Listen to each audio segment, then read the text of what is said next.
Santiago एक shepherd लड़का था जो एंडालुसिया स्पेन में रहता था। उसको फ्रीडम बहुत पसंद था और वो अपनी बकरियों के साथ इधर से उधर जाता रहता था। उसके दिमाग में एक लड़की के ख्याल चल रहे थे जिससे वो एक बार तरीफा में मिला था। वो फिर तरीफा जा रहा था उस लड़की से मिलने की कोशिश करने के लिए। अब तरीफा के रास्ते में जब रात हो गई तो उसने सोचा कि वो आराम कर लेता है रात में और फिर वो सुबह में आगे बढ़ेगा। तो उसको एक सुनसान चर्च दिखा और उसने सोचा कि वहीं पे वो रात गुजार लेगा। उसने अपनी भेड़ बकरियों को चर्च में रख दिया और एक सिकामोर ट्री के नीचे जाके वो सो गया। अब वहां पे उसको एक सपना आया। अपने सपने में उसने देखा कि इजिप्ट में पिरामिड्स के नीचे बहुत सारा खजाना भरा हुआ है और वो खजाना सांटियागो को अपनी तरफ बुला रहा है। अब ये सपना देख के एकदम से सांटियागो उठ गया और वो बहुत ज़्यादा कंफ्यूज था क्योंकि ये पहली बार नहीं था जब सांटियागो ने ये सपना देखा था। तो उसने सोचा कि चलो इस सपने का मतलब क्या है, ये किसी से पूछ लेता हूँ। तो वो एक औरत के पास गया जो फेमस थी लोगों को उनके सपने का मतलब बताने के लिए। तो उस औरत को जब उसने अपने सपने के बारे में बताया तो उस औरत ने कहा कि मैं तुम्हें इसका मतलब बता तो दूंगी, लेकिन जब तुम्हें खजाना मिल जाएगा तो मुझे उसका तुम 1/10 हिस्सा दोगे।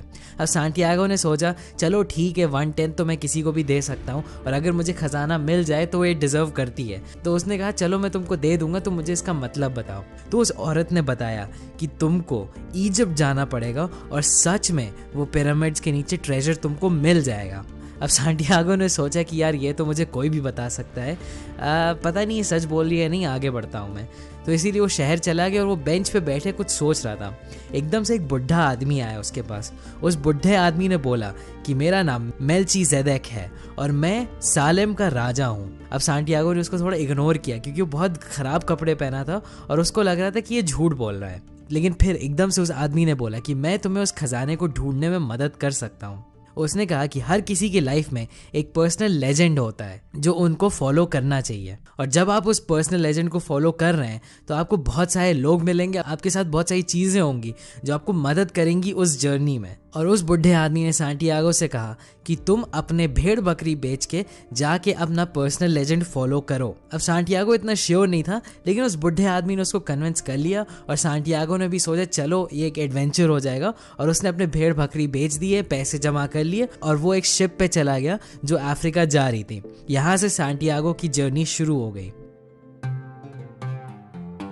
अब सांटियागो पहुंच गया टांजियर्स में जो मोरक्को में एक शहर है, और वहाँ पे जैसे ही वो पहुँचा उसके सारे पैसे किसी ने चुरा लिए। अब वो परेशान तो हो गया, लेकिन उसने कहा कोई बात नहीं, मैं अपने मिशन पे आया हूँ, मैं अपना मिशन पूरा करके जाऊँगा। वो एक क्रिस्टल मर्चेंट के पास गया जो अपनी शॉप में क्रिस्टल बेच रहे थे, और उसने कहा कि मैं आपकी दुकान के क्रिस्टल साफ़ कर दूंगा, इससे ये थोड़ा और बिक भी जाएंगे और आप मुझे बस खाना दे दीजिएगा।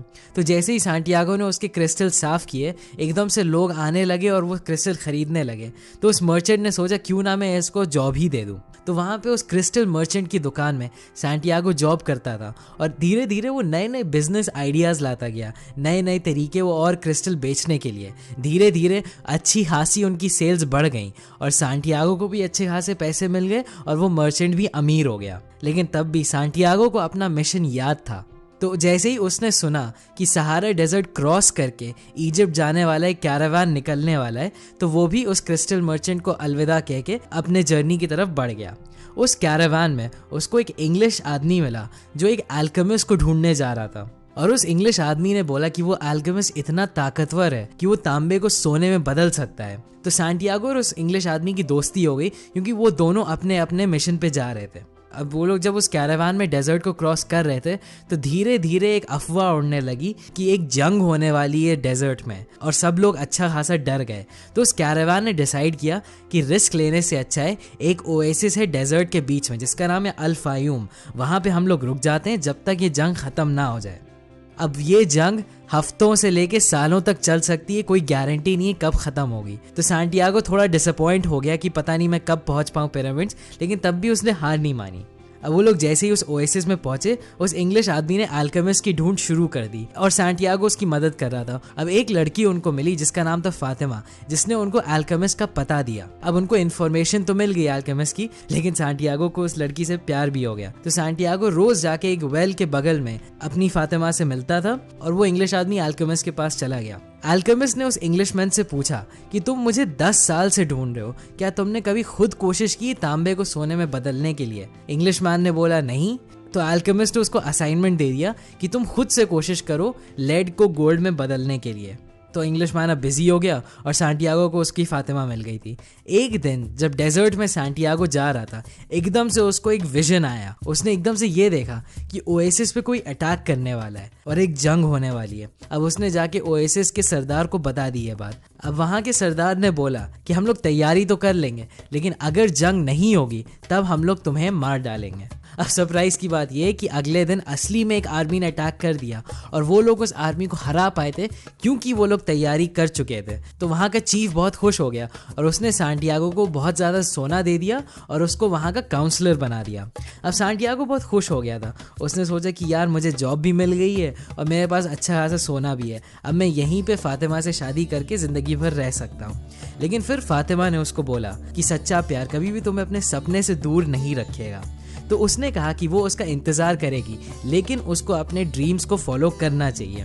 अब उसी शाम को अल्केमिस्ट सैंटियागो को मिल गया और अल्केमिस्ट ने तो सुना ही था कि सैंटियागो को विजन आए थे जिसने उस ओएसिस को बचाया था।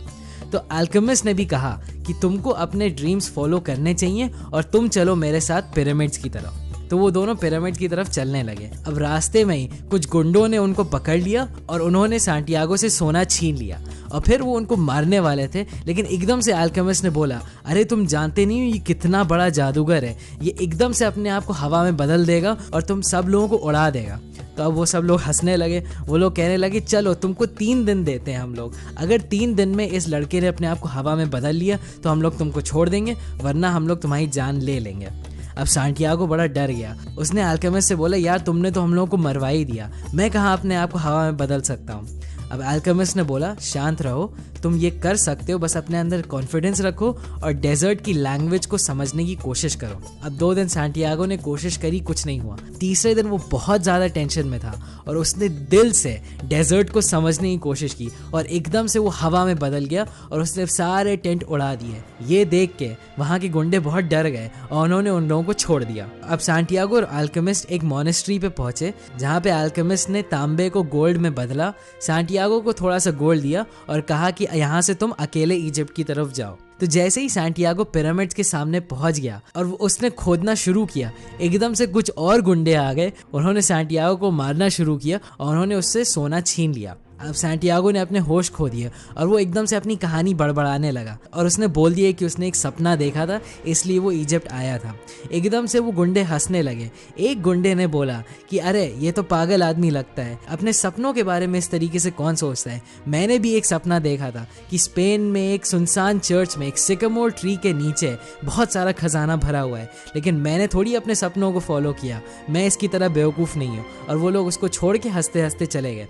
एकदम से सैंटियागो को समझ में आ गया कि असली खजाना कहाँ था। वो वापस स्पेन गया और उसने सिकामोर ट्री के नीचे खोदना शुरू किया और वहीं पे उसको खजाना मिल गया। फिर सैंटियागो ने सोचा कि वो 1/10 जो उसने प्रॉमिस किया था उस औरत को दे देगा और वो वापस डेजर्ट में जाके फातिमा के साथ रह लेगा। यहीं पे हमारी कहानी ख़त्म हो गई। तो मेरे हिसाब से इस स्टोरी से आप 3 बहुत इंपॉर्टेंट लेसन्स ले सकते हैं। पहला है कि खजाना वहीं है जहां आप हैं, लेकिन आपको बाहर जाना पड़ेगा ये समझने के लिए। खजाना तो वहीं था जहां सैंटियागो की जर्नी शुरू हुई थी, लेकिन वो उसको कभी ढूंढ नहीं पाता अगर वो पूरी अपनी जर्नी नहीं कंप्लीट करता। इसी तरीके से हमारी ज़िंदगी में भी जब भी हम लोग किसी चीज़ को ढूंढने की कोशिश करते हैं तो असली खजाना वो नहीं होता जिसको हम लोग ढूंढ लेते हैं। असली खजाना वो होता है जो इंसान हम लोग खुद अंदर से बन जाते हैं। हमारी लाइफ भी अल्केमिस्ट की कहानी की तरह है जहाँ पे हम लोग अपने आप को लेड से गोल्ड में कन्वर्ट करते हैं। दूसरा पॉइंट है, कभी भी मत रुको। काफ़ी चीज़ें गलत हुई सैंटियागो के साथ और किसी भी पॉइंट पे सैंटियागो रुक सकता था और बोलता कि यार मैं वापस स्पेन जा रहा हूँ, लेकिन वो आगे बढ़ता रहा। इसीलिए लाइफ में जब भी कुछ हो अपने सपनों की तरफ बढ़ना मत रोको। कभी कभार थोड़ी देर के लिए पॉज करना पड़ सकता है। जैसे सैंटियागो उस मर्चेंट की दुकान में 1-2 साल काम किया, लेकिन तब भी उसको अपना मिशन याद था और जैसे ही मौका मिला वो अपने सपनों की तरफ आगे बढ़ने लगा। यही चीज़ हम लोगों को भी करनी होगी। और तीसरा पॉइंट है, अपने दिल की आवाज़ सुनो।